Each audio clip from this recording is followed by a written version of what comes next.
Now, the techniques of painting seem to have been perfected in the Renaissance.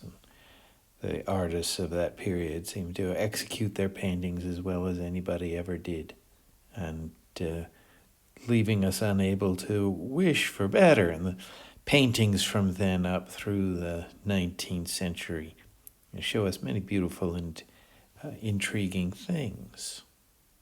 The skill of the artist seems to allow us to look right through the images to the wonderful things that they can show us. Charming and beautiful, or perhaps horrid and astonishing, but always worth looking at. Now, the artists of this period used all of the power of paint as the composition, that is, placement of objects, the power of lines, the power of color and their juxtaposition, the techniques of storytelling, and they used all of these things and tended to use them subtly and to combine them all in a way that made for the most intense experience for us, as we seem to be seeing things that otherwise we would not be able to see.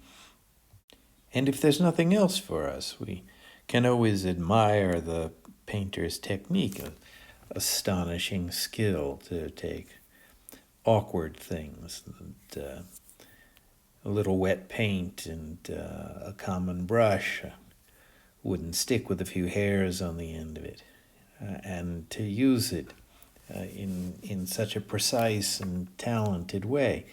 Whatever we think of the content and the execution of the painting, we admire that skill, and that gives us always something to appreciate.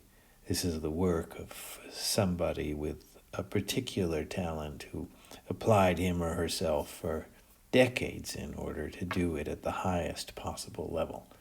And it's easy to love a thing like that, and hard not at least to respect the talent that went into making it up.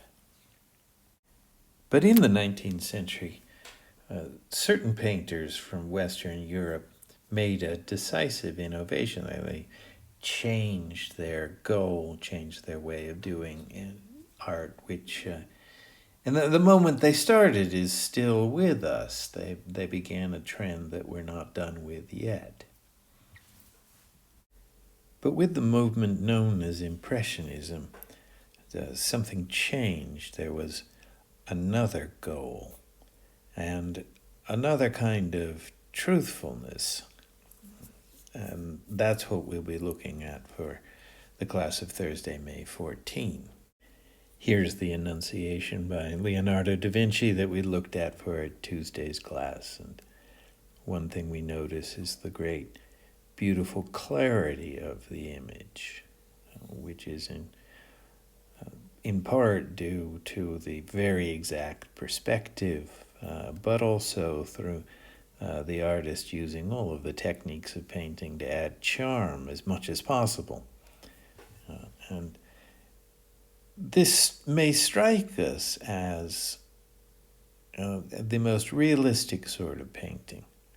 And certainly we are drawn to the objects and feel that we have seen them in the most natural and in a very clear way. And that would be one thing we could mean by realism. But of course, if you considered all the way in which this painting is not realistic, you could make a long list. Of course, the clarity and beauty themselves are not representative of our real experiences.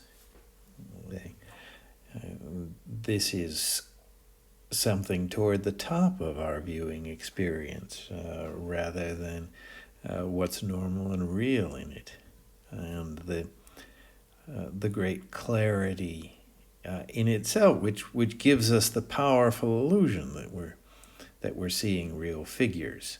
That great clarity itself is not true to our experience. Our actual experience of seeing things is much messier than that. This picture, on the other hand, has a number of things that are suggestive of our real experiences of seeing. That the things are not sharper and more stable than our eyes make them. They are not, as the figures in Leonardo are given, in the most favorable setting so that we can see them in the clearest way. But this is shown to us the way our real visual experience works, the time of day, the weather, all sorts of conditions literally color the objects that we see and make them different than they might be. This image is static, that is that it stays the same, and that adds to the clarity. We look at the faces of the figure, particularly the face of the angel, that it's frozen exactly for us to see it in the clearest way.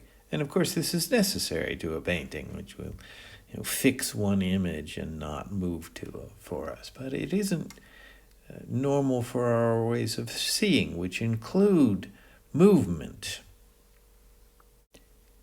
The element of movement in our actual experience of seeing is, of course, very obvious when you look at water, a scene like this, boats on the water, that the sun will shine, the water moves, making waves which change the colors and shapes of things. Even when you're not looking at water, the quality of the air that you look through and your own motions as you are looking make a kind of shimmering or changing in the things that you look at. And all of that is quite really, literally realistic to the way we see things.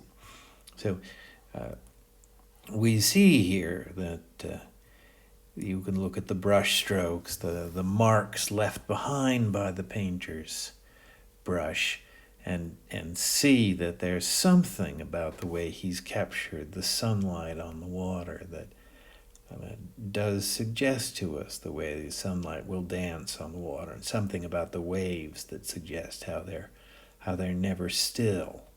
And you can clearly see the power of the air to affect what we see. Now that element of painting is also present in this painting, particularly if you look at the mountains in the far background, close to where we were finding the vanishing point Tuesday in class. Clearly the color of the air has affected the object. So there are shared techniques in both these paintings, but the concentration on the experience of seeing is much exaggerated in the more modern Monet painting, and here is just used along the way in order to make the whole seem more realistic. But that leads us to its own reflection. Isn't there something unrealistic packed into painting itself, that it consists of an illusion? This is what the artist has set out to do, to make something seem real when everyone knows that it's not. The thing behind the talent, the thing we admire so much in the talent of classic painters, that they can take true dimensions and make them seem strikingly real, is in fact false, because it only, as I say, it only seems real. The superior technique here encourages us to look through the painting as an artifact, in the same way we'd look through the glass of the window and just pay attention to what's behind. So we look past the artist and the technique toward the thing. We tend to concentrate on what we're seeing, a miracle, the appearance of an angel to announce good news to the very human Mary.